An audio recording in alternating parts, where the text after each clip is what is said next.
I feel like it might start in the weight room, doing little stuff in the weight room. And just pretty much just focusing in on stopping your man, stopping the person in front of you. It's not too many tricks you can really learn to play defense. It's really just all about you guarding your man, manning up to your responsibilities. So it's like a mindset, just saying, we're going to do it, we're going to do it. Yeah. Kenny, you guys as players got a lot of things on your mind, just playing, improving your opponent, scouting reports, and all that.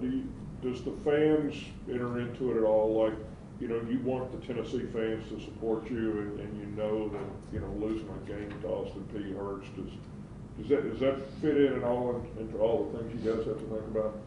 Nah, I mean, we're not focused on fans or anything. Our biggest focus is us as a team. We appreciate the fans who are there, the loyal fans, who stay around and who cheer for us, whatever. But they're not in our locker room. They're not on the court. They're not at our practices. So our biggest thing is us. We're concerned with us first before anything else. Coach, how much different is it for you being in those kind of smaller gyms, like the one maybe Oakland had, and the one that y'all played in Maui, and the one that you're going to on Wednesday, as opposed to those kind of big arenas y'all are used to in this league? I mean, we've all played in smaller gyms. I mean, it's a basketball court, whether you playing TBA or you playing, on the blacktop somewhere. It's a basketball court. We're expected to go out there and play basketball. So the size of the gym or the arena, it doesn't really bother us. I mean, we're all from high school, so we all played in small gyms before. So that's not really a factor, not to me at least. I know some guards have said before that maybe it affects their perimeter shot more than anything. For post guys, it's probably just not that much of a deal. I mean, you're usually shooting fairly close to the bucket anyway. Yeah, I mean, as far as that, I can't really cope with them on that. I know you guys say you put same area emphasis on all the games, but how big is this next game? When you guys went to Oakland, it was right after Hawaii. Nobody used the jet lag as an excuse, but it was what it was. This College of Charleston game though on the road, I mean, is there a lot being put into this game after this last setback? Yeah, it's most definitely a must-win. I mean, losing 3 straight, 2 at home, it's important for us to go on the road and get this victory. We do remember them coming in last year and just dominating us, so that's another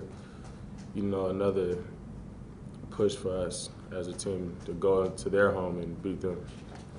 You guys are aware that we lost Collins too, right? I mean, you've thought about that guy that dominated. Yeah, we are glad that he's gone, but I mean, we still got to go out there and execute. They still have a pretty good team without him. Coach talked a lot about the defense breaking down. When you're in the middle of a game, why is it that you can't change that mindset of fixing things on defense and not focusing on offense? Can you repeat that, please? When you're in the middle of the game and you notice that your defense is breaking down, why isn't that something that's fixable mid-game? Really it's all about, we just need, the proper leadership. I mean, I think we all do a pretty good job of speaking up at times, but, the leadership has to be consistent, and, we all have to buy in and trust each other. I think sometimes at times we might not trust one another and all that tie in together. So we just have to do a better job of just trusting one another. Is that a role that you're willing to take? Yeah, if I have to, whatever to help my team. Is that a role that's easier to take now, Kenny? Early in the year when you were kind of finding your way in the paint, you had some struggles, it was clear you were frustrated that things weren't going down. You looked like you kind of hit your groove. Does that make it a little easier now for you to be vocal and maybe kind of pay attention to what some other people are doing as far as their responsibilities? Most definitely. That is a part that I have to, do a better job in, stepping up and being more vocal on the court. And, it's not always the easiest thing to do, coming at certain players certain ways, because you also have to look at yourself in the mirror and first, be real with yourself and correct what you're doing wrong. And it starts off by leading by example. So I think before you could really check somebody else, you got to make sure you got your own stuff straight. But at the same time, you got to be willing to let them know where they're failing at, what mistakes they're making at this, Coach Martin said even when you were having your struggles earlier, you were still coming in the gym early, you were still working on your days off. What pushed you into that? Because on the court, the success wasn't there, and yet you were still doing the extra things. I wanted to be good. I mean, if you know, y'all seen the games, the shots I was missing, I wanted to improve that. I don't like going out there missing shots. To me, that's, you know, for a big man, that's not a good look. You know, especially on a team where a post presence is needed. And, you know, for me not being that presence, you know, that's not a good feeling. So it's just my own job. I want to get better and help my team out. Okay. Obviously, the team is much different. The lineup and the guys who are on the team are much different this year than from last year's team. So, how much are y'all still finding your way as a team, especially on the court? We're still trying to find our way. You know, we're all. It's pretty much basically a new team. You know, everybody, all the starters are new. You know, bench players except for Cam. And, you know, it's a whole new team, so we're just all learning how to play together and, you know, at the same time, deal with the experience of being out there on the court. Are you starting to feel that change at all, where you're getting more comfortable with one another? Yeah, you know, as time goes along, you know, and the more we practice, you start to get your teammates' niche, you know, kind of what they like to do in situations, you know. Like me and Trey, we got this thing like eye contact thing. I said, before you do anything, make sure we have eye contact and to know we're on the same page. So, you know, it's just little stuff like that. Coach Martin said that you have to believe before you can go full throttle. Do you feel like you're going full throttle right now? Most definitely. We got to just continue to keep on going.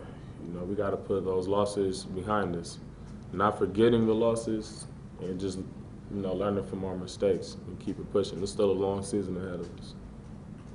You talk about being new and learning guys, learning the roles and everything. Did you feel that in late the second half on Saturday when maybe somebody was, you know, not quite anxious to step up and take that big shot where last year, you know, Scotty or Tobias probably would have that role? See, last year it was more of like we knew exactly, you know, who was expected to get the last shot. We know who the play was being drawn up for.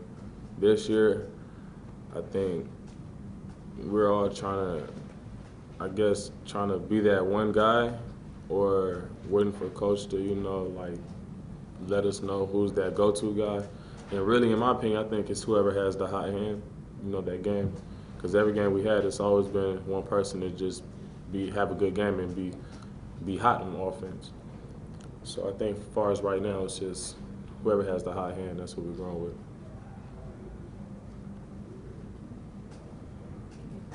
Is it difficult for you to demand the ball sometimes? Because I know Conzo was talking about that a second ago, how you and Jerron are not really selfish guys by nature, but you got to demand the ball from time to time. Yeah, it's not difficult. It's just a matter of me speaking up more. You know, once again, a part of me being more vocal. That's one of the things that I would like to stress. And that's something me and Jerron both definitely need to do. Just speak up more. Were you aware that you and Jerron had such a high percentage during that game? I mean, I'm sure you realized you were taking and making the shots, but did you know that y'all were like a combined 15 for 17 or 13 for 15 or whatever it was? No, I didn't know the numbers or whatever, but I do know we was having a pretty good game as far as shooting or scoring.